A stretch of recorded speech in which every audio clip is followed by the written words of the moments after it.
Okay. Okay, so I have opened. I don't know if you can see it.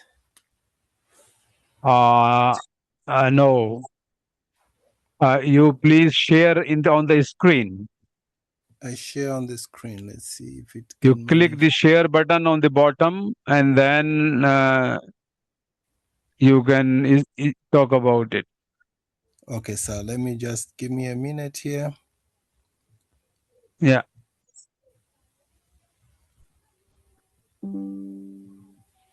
You can upload. You can share the file, and open the file and share it on the screen. Okay, I'm trying to start here.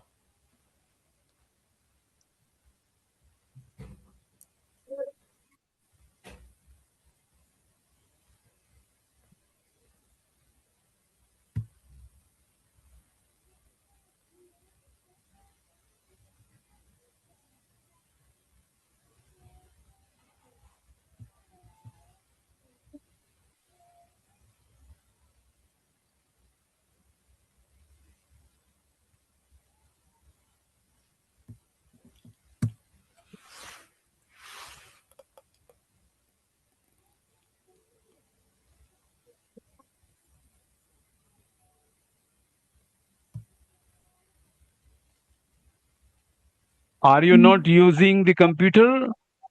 I'm using the computer, and So you see the share button on the bottom. there's a share button on top for me. Uh-huh. So it says I send file. Send to No need device. to send the file. No need to send the file. You open your file on your Yes, I've opened. computer and then click the share button, and then you see you will show your file. Okay, let's see where are we.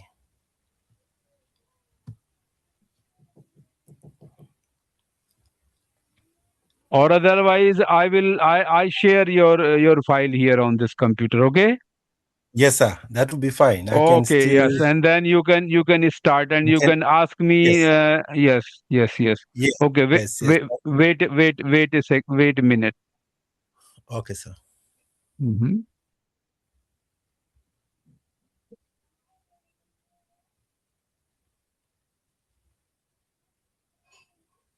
Here is your file. Yes, sir. So that is the first page. What we are Yeah. looking at is. So I can start. Yes. Yes. Yes. Yes. So Okay. with us today is an experienced friend from Zambia.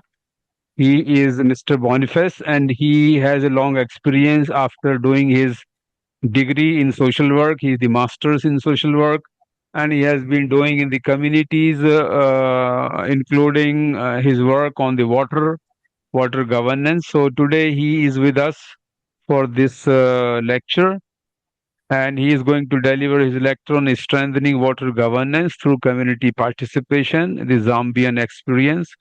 So it will be wonderful that he will give his field insights to us, and then we will enjoy his experiences. Thank you, Mr. Boniface, and to join us. Thank you. Now you please begin, and if you want the next slide, so just please say next. I will do it. Thank you. All right. Thank you so much, and greetings to everyone. I am going to share my experience from the Zambian experience on how to strengthen water governance through community participation. We can go to the next slide. Yes, sorry, some problem in at my end. Okay, wait. I'm fixing it. Okay, yes. So this is the next slide, right? Yeah, so when we talk about water governance in Zambia, what we look at, Zambia has got a decentralized institutional framework. So what we have at the top is a ministry which is called the Ministry of Water, Development and Sanitation. This ministry is responsible for policy and planning. Then under the ministry now, we have specialized bodies. These bodies are what you are calling For the first one is the National Water Supply and Sanitation Council, which is a regulator. Then under the regulator, you've got water companies, which are called the commercial utilities. And in the country of Zambia, we have 11 of them. And the utility that I'm working for and where I have experience is operating within Lusaka province. Lusaka is the capital city, but at the same time, it is a province. So the utility that is working in Lusaka, that is where I'm going to share the experience on governance. We can go to the next slide.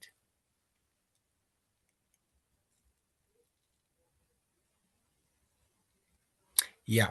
So when it comes to strengthening community participation, the overview really is what is the significance, or what is the importance of having community participation. The key there is, the first one is you have a shared ownership. Because when it comes to governance, it's so much about what is the other party bringing on board. So there's that shared ownership. The local community is directly managing and maintaining the water points to reduce issues like breakdowns, and also to ensure community compliance of water point standards. We'll get into the detail of this, but this is just the overview. So there's also participatory monitoring, where, for example, the community themselves will do sensitization to residents on operations of water points, paying water bills, reporting leakages, and all other illegal activities that normally come with community water points. There's also capacity building, where local leaders receive training in basic mechanics, financial management, and conflict resolution. Normally, where you have a communal water facility, there's going to be always a bit of some conflict, and that participation of community members is going to help to strengthen the governance. We can go to the next slide.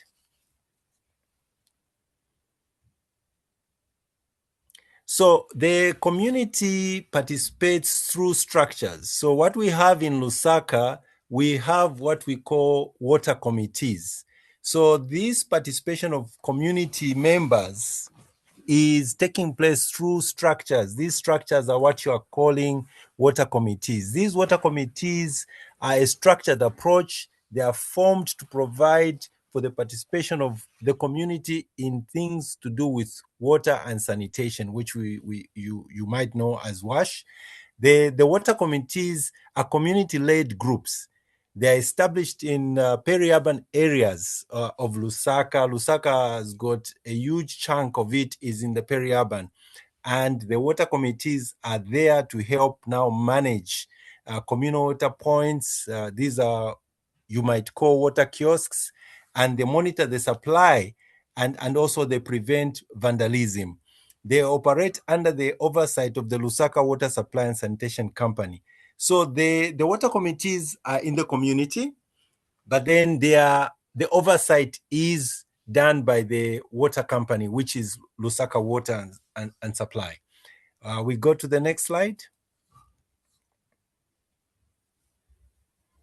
So the water committee structure and governance. So the residents themselves, they elect these people. So they are selected by the community themselves. Lusaka Water is the one who's going now to provide the training and the capacity building to those members who are selected by the community themselves. Lusaka Water will sign an MOU or a contract with them for a 1-year period. So this 1-year period is for purposes of us reviewing that understanding and that contract after a period of a year. So the election and the selection of members is done hand in hand with what are called the ward development committees. This is what we've put there as WDCs. So these are also structures within the local councils. So Lusaka Water will work hand in hand with the community and with the local councils also to operate these water committees. And these water committees will undergo what we are calling orientation trainings, because they are coming in, new members are coming in every year. So we will hold orientation trainings with them. This is what happens across the city of Lusaka. We can go to the next slide. So the functions of the water committees, the water committees, they assist in a number of issues. So one, they will help in the selection of tap attendants. So you've got, in a given community, you've got these communal water points. These communal water points will be managed by individuals from that particular given community. So the water committee, they will help to find individuals. They could be women, they could be men, who will be running that particular water point. So the water committee will also ensure that the tap attendant is not just available, but is also respecting the opening and closing times of the water point, because the community will agree at the times when the water point will open. So the community members will ensure that that water point is opening at the right time and is closing at the right time. And then also at the same time, if there are illegal activities taking place, the water committee will assist in identifying those illegal activities. They also monitor the operation of the water kiosks, ensuring that the tap attendant adheres to the terms of reference, because every tap attendant has got rules that they need to follow. Then also they help in the distribution of reminder notices to sensitize households in terms of any awareness that is taking place in the particular community. Then they also advocate for public health, ensuring proper usage of facilities to mitigate waterborne diseases like cholera and reporting leakages. So this is what is happening in the functions of the water committees. We can go to the next slide.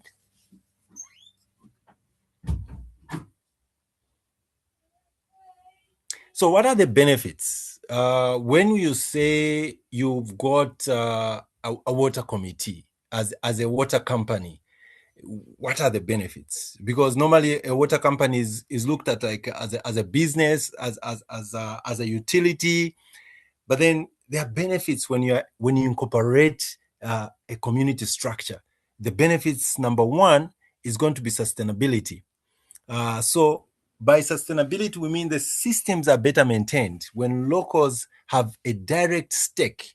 So the residents, the community members, they will feel they are a part of this water utility. They are not away from it, but they have a share, they have a stake in it.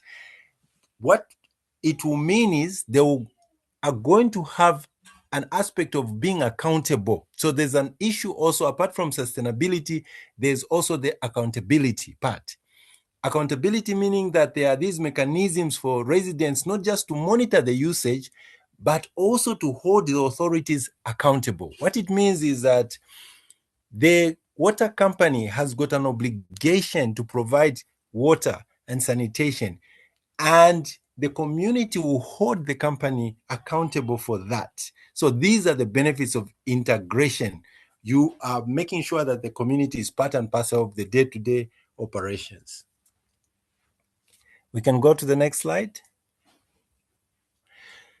This doesn't come without challenges. So there's always challenges.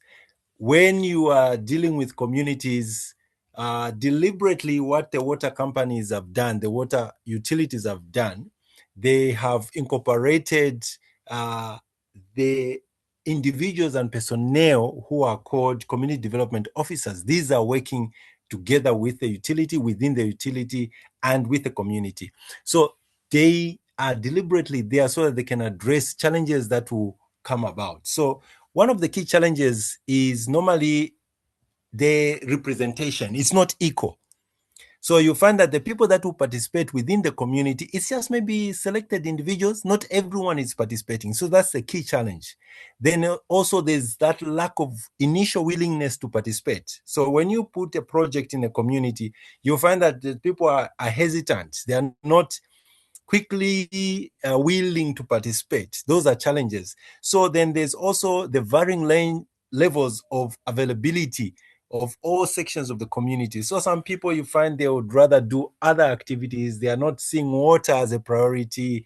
They'll be busy with other things. So it takes a bit of some time, a bit of some sensitization to deal with this. So the solutions that we have to deal with that key challenge, number one, is fostering a partnership, a robust partnerships between the local leaders and faith-based organizations, NGOs, and the community. So this is where now a social worker, community development worker play a key role to address these issues that will now be more of challenges. And then also the other solution is ensuring the inclusion of marginalized groups, especially women. And in certain instances, you find that there are certain groups that have been on the edge of the community. When a project goes in there, it is essential that everyone is included. When this happens, the idea now is going to be they'll feel they own the thing, they are participating. So normally women in this, like Lusaka, you find that they are the ones who bear the burden of water collection. Almost 70 to 90% of the people that are in charge of water collection in average household in Lusaka, normally it's women. So when you put a project in a community, make sure that the women have got a key stake in there. So you are going to address the challenge. We can go to the next slide. So in conclusion, strengthening water governance, as far as the Zambian experience is concerned, we do it through community participation. This helps us to build sustainable water security. By that, we mean when we put up a project in a community, that particular project will be sustained when we have the community participating. And in so doing, we'll be transferring ownership and decision making to the local level communities. And this reduces water related conflicts and also ensure long term maintenance of the infrastructure.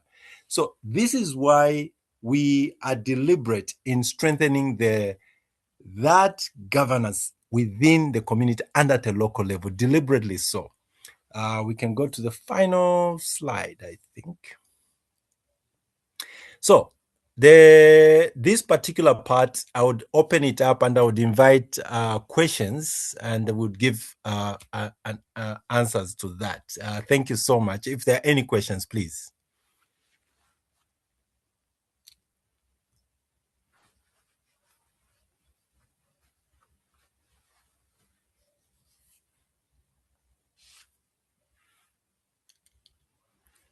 Are there questions? Yeah, I think because we do not have many participants, Okay, um, only we have one friend from Jordan. Jordan. Um, Okay. yes. So, friend, Okay. you have any question you want to say something about it or share your experience? Yes, yes, thank you so much. Thank you, sir, for this magnificent experience and presentation. Because I don't know how the situation regarding the availability of water in Zambia, but here in Jordan we have a semi-arid climate, so we are facing water scarce, very low rainfall rate in Jordan. The majority of the landfill here in Jordan is desert. Because of that, we have this situation, the the need of water, the availability is very sensitive quantities in Jordan. And I, when I saw your title about the governance of water source, uh, just I have one question. Until now, here in Jordan, we not experience this a community participation in water governance. But if we initiate this idea, how we can ensure the loyalty and the commitment from the participant? in order to implement all of the idea or the legal and framework that we agree on. Okay, okay, okay. I appreciate that question. So, what you can do, there are a number of things you can put in place to ensure the participation and commitment of the community in governance. So, first things first, what you need to do is identify the already existing leadership structures within the community. What you do is you are not going to introduce new structures. What you are going to do is to identify what structures are already working within the communities. So, for instance, you could have a village leadership structure already there. In Zambia, we have traditional rulers, we've got headmen, headwomen. So, they have these already structures. We also have faith based organizations which are already in the community. So, what we do now, when we bring in the governance issues, we now introduce systems that will ride on the already existing structures within the community. So I'll give an example. So when we go in a given community, a peri-urban area or a village setting, what we are going to do is we are going to find already a community maybe that has got a committee that is dealing with issues to do maybe with health, that is to do maybe with agriculture, vegetation, and all that. Then all what we are going to do is now we are bringing water. So what we want is now systems that are going to be strengthened, that they participate. We are going to train the same committees that are already in the community. We're going to strengthen information. We share information, and then we bring about incentives. So there should be incentives for people to be committed. When you are starting a process, you need to be prepared. Number one, work with the already existing structures. Number two, already have some incentives that are going to motivate them to be participating and to be committed. Those are the two things you're going to use. Yes, sir. Yes, yes, yes. Thank you so much. Yeah. Yeah, I think I want to add something, dear brother Ayman. In fact, this type of the projects do exist in the poor countries where the water has a crisis. In case of the water scarcity or acute shortage of the waters, particularly in the drinking water sector. So this type of the committees at the community level are recommended and they are formed through which the water users they govern the water affairs, particularly the water distribution affairs. So um, this this type of the governance structure exists in the drinking water sectors. For the irrigation sector, the governance structures are quite different. They are mostly water user associations, uh, in wherein the users, irrigation users of the waters, they basically decide the issues and their affairs. So, in different sectors of the waters, different type of the governance structures are recommended. And more or less, this format of the governance has come from very big institutions like World Bank and African Development Bank or the Asian Development Bank. So those big structures, big institutions have given this kind of the recommendations, and in many countries these are already tested. These structures are already tested, and many governance structures are working in these water sectors. So, so this is our observation. Mhm. And Zambia is because it's a poor country and having the water crisis. So in the drinking water sector, these structures are functioning. Yes, So very, very this is, true. Yeah. yes. So Sir, th- thank you. Yes, sir, please. I am right now working with the GIZ. It's a German Development Institute, international one, Yeah, and GIZ we also know yeah, GIZ we know is a German development assistance, development yes, cooperation. Yes.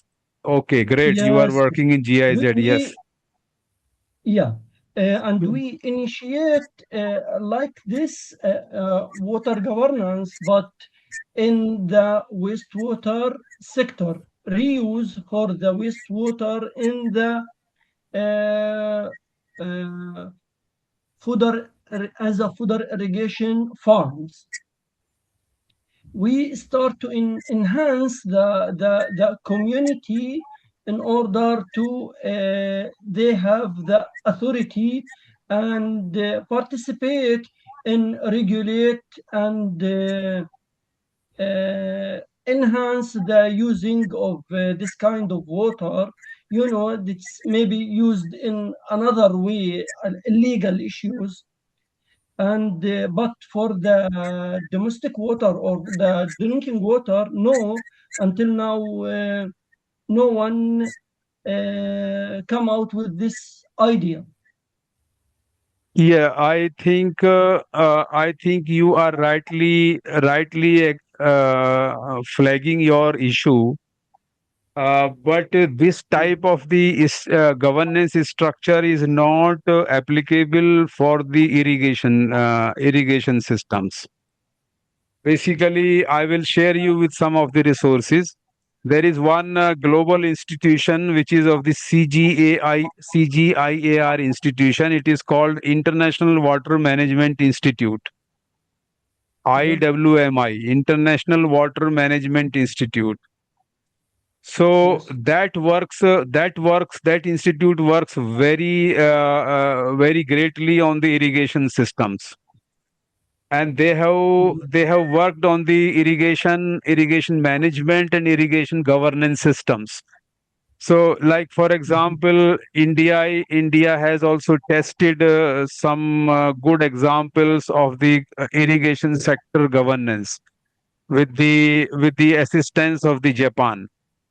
So I will share with you some good resources, good written documents on this irrigation water governance, because in Arab countries mostly the drinking water comes from the salinization desalination plants, because the marine water is No, no, no, converted in no, no, no, no, no. maybe other sources, It's maybe it's other. it's only that happen only in the Gulf region. Okay, okay, okay, Other okay. than other than they have some groundwater resources like Okay, Jordan, like I Zambia. understand. I understand. But Yes. what I have understood that you are working on the waste conversion of the wastewater, conversion of Mhm. wastewater into the less toxic or the usable water for irrigation. So if irrigation water is in question, and you want to manage and you want to govern the irrigation water for involving the water users and the local community, in that case the governance model which is recommended is different. So I will share with Yes. you. Yes. It is not Thank you. the drinking water model cannot be replicated and copied in irrigation, because Yes. both type of the waters are different, and the systems are different. If the systems are That's different, true. then obviously the governance system has to be different. That's So true. yes, so for irrigation, it will be like the water user associations, WUAs, are Mm. constituted in many developing countries, and the water users, like irrigation water users, in the command area, particularly in the command area, they have formed the water user associations, and then they govern who will use the water up tail, on the tail end, or in the the head end and tail end. These are the issues, like who will receive the water first and who will receive the water in the last, and how this irrigation water will be managed. So this kind of the water distribution is managed by the water user associations. So I think drinking water is completely different, because drinking water is not like somebody is receiving the water on the head and somebody is receiving on the tail. It is like the community water source is there, and then the people are coming for fetching the water in some pots, like some kind of containers, small pots. Mostly in the developing countries, they have the plastic containers in which they carry the water to home, and this distance traveled may be very long and maybe short and maybe just moderate. But in case of irrigation, completely the water use is completely different, because the water is channeled through open channel, or it is channeled through some kind of pipes, or some kind of the masonry structure of the channel. Like water is flowing through the channel or through the pipes or through other form of the passage, and then water is then taken to the crop fields, and then crop fields are irrigated, and then the water is left to the next user downstream. So upstream and downstream, these are also the issues in the irrigation water distribution. So that is the different sector. So anyway, I will share with you personally some governing documents. I will trace them where there are in my database, and then share with you. Thank you for this kind of the experience you are sharing. Thank you so much, sir. Thank you. Okay, Boniface, you want to say something? Then we will close this session. Okay, just to say thank you for having me here. I'm very grateful, and also to be able to share our experience here. What I can say in closing is that when it comes to strengthening governance, I think normally what we have learned from the Zambian experience, in as much as I have shared the way it is at a Zambia level, what we have in terms of now town by town and province by province, there are unique situations that are characteristic of that particular community. Even within Lusaka itself, you find that there are different communities, and we use different strategies to strengthen governance in different communities. So it's not something that sits uniformly across all communities.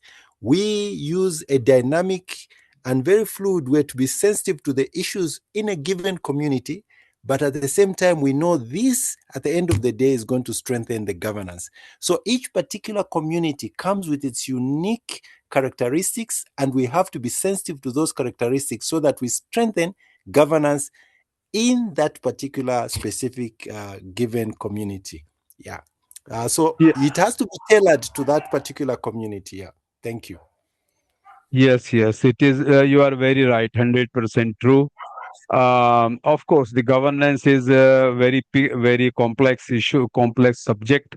Governance, in fact, comes from the political science. So it is like there are a group of the people. So they always exercise their power. They always exercise their preferences in the decision making processes. So they also are influenced by the external forces. Somewhere there is a favoritism, somewhere there is a power unbalance, there is somewhere the community preferences. If the community is the heterogeneous community is diverse, then this becomes very complex again. If the community is heterogeneous and this is not an inter-community affair, if it is inter-community, then it becomes again complex. If it is only one community, and then is relatively easier. Not easier exactly, because still there are the people having different interest, different stake, different dimensions, dynamics, local dynamics. So all these are very complex things. But uh, but but it is done. It is done. It is already existing. It is already functioning. Somewhere there are the conflicts. So conflicts are managed.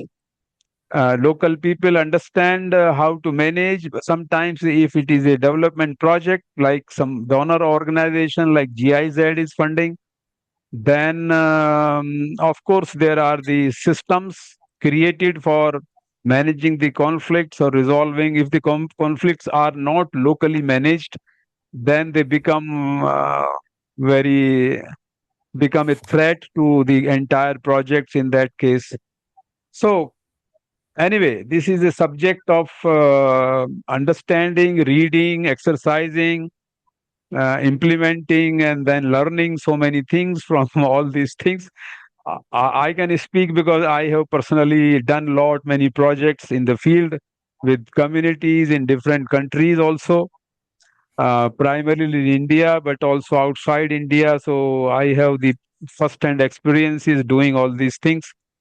So, and also I have studied, I have written a lot of literature on these things. So anyway, this is a good insight, Boniface, that you have narrated that different communities need a different kind of setup for the governance functions.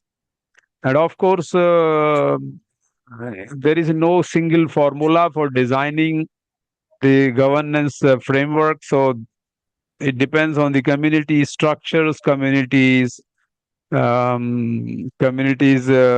situations, circumstances, and all that.